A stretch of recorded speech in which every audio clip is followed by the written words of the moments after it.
Financial foundation को strong करने के लिए हफ्ते के 168 घंटों का सही इस्तेमाल करना बहुत ज़रूरी है, क्योंकि इंसान एक टाइम मशीन के अंदर ही चल रहा है।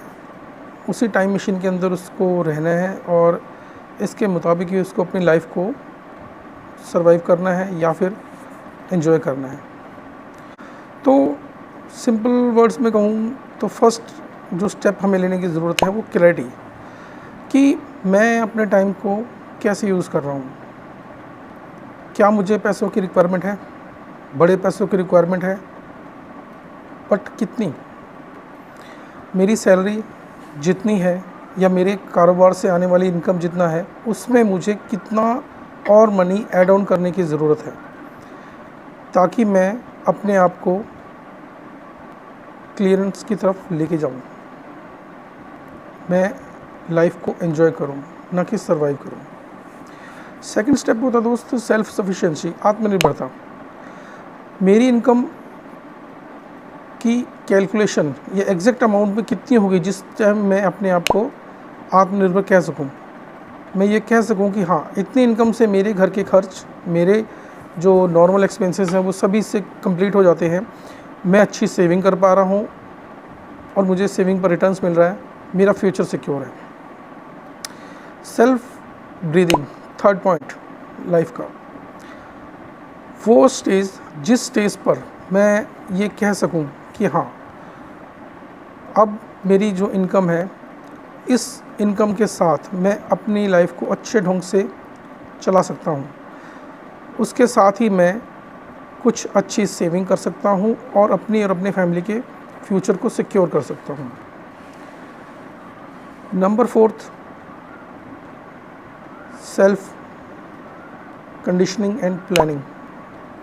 क्या जो मैं पैसा सेव कर रहा हूँ, उस पैसे का जो रिटर्न मुझे पर एनम मिलेगा वो मेरे किस किस काम आएगा?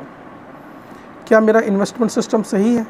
मैं सही ढंग से इन्वेस्ट कर पा रहा हूँ? जहाँ मैं इन्वेस्ट कर रहा हूँ वहाँ से मिलने वाला रिटर्न मेरे लिए बेटर है? मैं अपने आप को स्टेबल फील कर सकता हूँ? क्योंकि स्टेबिलिटी भी बहुत ज़रूरी है दोस्त। लाइफ में अगर स्टेबिलिटी नहीं है तो आगे चलकर हमें कई तरह की दिक्कतों का सामना कर सकता है। नंबर 5 होता है फ्लेक्सिबिलिटी। फ्लेक्सिबल हम कब होते हैं? जब मैं कोई चीज़ परचेज़ करना चाहता हूँ, जब मुझे उसका प्राइस टैग ना देखना पड़े। मेरी फैमिली को कुछ प्रोडक्ट की, किसी आइटम की रिक्वायरमेंट है तो उसका हमें प्राइस टैग ना देखना पड़े।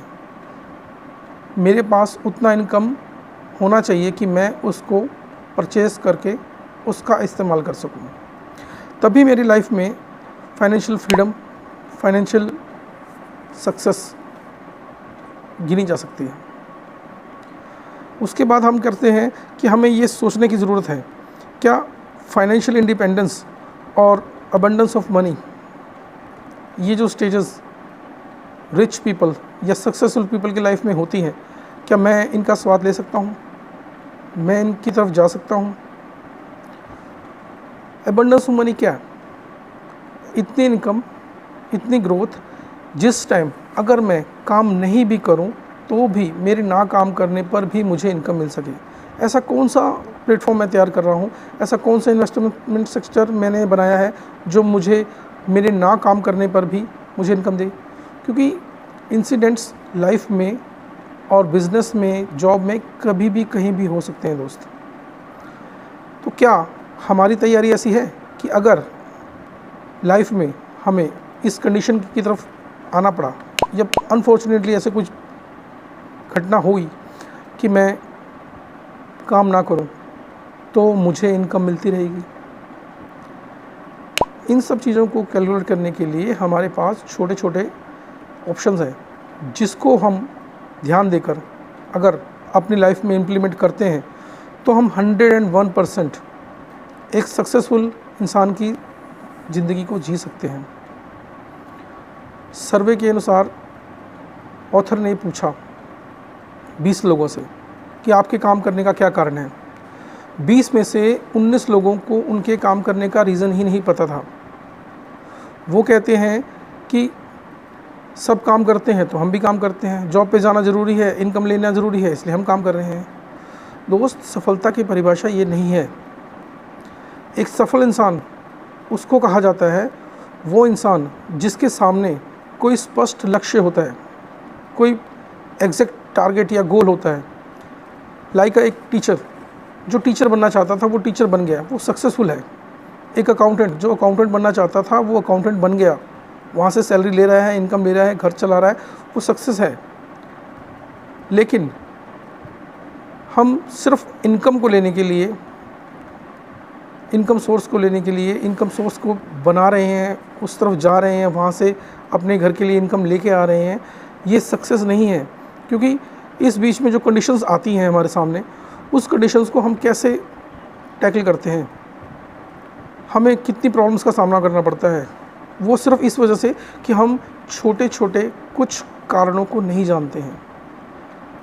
Decide how much you money need, decide तो कीजिए आपको कितना मनी चाहिए। ये आपकी सैलरी अगर 30,000 है, 40 है, 50 है और आपको ऊपर से 30,000 रुपीज़ की और रिक्वायरमेंट है, तो आप 30,000 रुपीज़ और ऐड करने के लिए क्या करेंगे? नॉलेज लेंगे, कोई सेकंड इनकम सोर्स बनाएंगे, कोई बेटर इन्वेस्टमेंट स्ट्रक्चर्स तैयार करेंगे जिससे आपको इनकम आए। कुछ तो करना होगा ना। उसके बाद आपको अपनी नेटवर्थ को कैलकुलेट करना है। नेटवर्थ से मतलब होता है एसेट्स प्लस लाइबिलिटीज़। मेरे पास एसेट्स के तौर पर क्या है, लाइबिलिटीज़ के तौर पर क्या है, इन दोनों से कैलकुलेट करने के बाद जो मेरे पास एक्चुअल में वैल्यू बचती है वही मेरी नेटवर्थ है। हो सकता है मेरे साल का खर्चा 2 लाख रुपए है, अगर उस 2 लाख में से 1 या 1.5 लाख खर्च हो जाता है तो बचा हुआ 50,000 मेरी नेटवर्थ है। वो मेरे लिए क्या काम करेगी, मुझे उस पर ध्यान देना है। वो मेरे लिए मोर इनफ है, वो मुझे ध्यान देना है। उसके बाद हमें अपने टाइम को, हमें अपने सिस्टम को बहुत ध्यान से समझने की ज़रूरत है। हमें साथ में एक हसल की ज़रूरत है, डू साइड हसल, एक और काम, एक और सिस्टम अपने इनकम सोर्स के साथ ऐड करने की ज़रूरत है। वो बहुत से तरीके हो सकते हैं। वो एक्स्ट्रा पार्ट टाइम जॉब हो सकता है, पार्ट टाइम बिजनेस हो सकता है, पार्ट टाइम इन्वेस्टमेंट स्ट्रक्चर हो सकता है, कोई लर्निंग स्किल हो सकती है जिसको सीखने के बाद आपको सेकंड इनकम सोर्स के तौर पर आपको इनकम मिलनी शुरू हो सके। ये आपको डिसाइड करना है। बेटर तो यही है दोस्त कि आप इन स्ट्रक्चर्स को समझें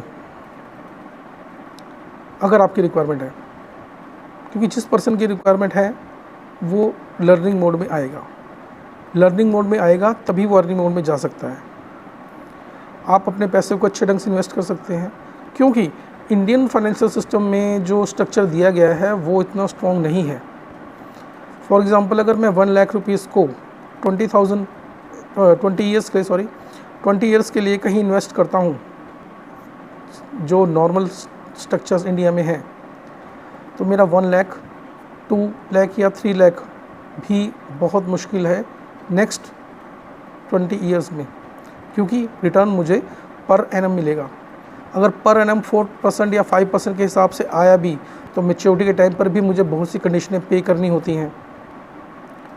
बेटर स्ट्रक्चर्स बहुत हैं, म्यूचुअल फंड है, SIP है, NFT है, मेटावर्स न्यू एवोल्यूशन है, आप उसकी तरफ जा सकते हैं। SIP आप देख सकते हैं, म्यूचुअल फंड्स आप समझ सकते हैं। आप कमेंट बॉक्स में बताइए, शेयर कीजिए अपना चैलेंज।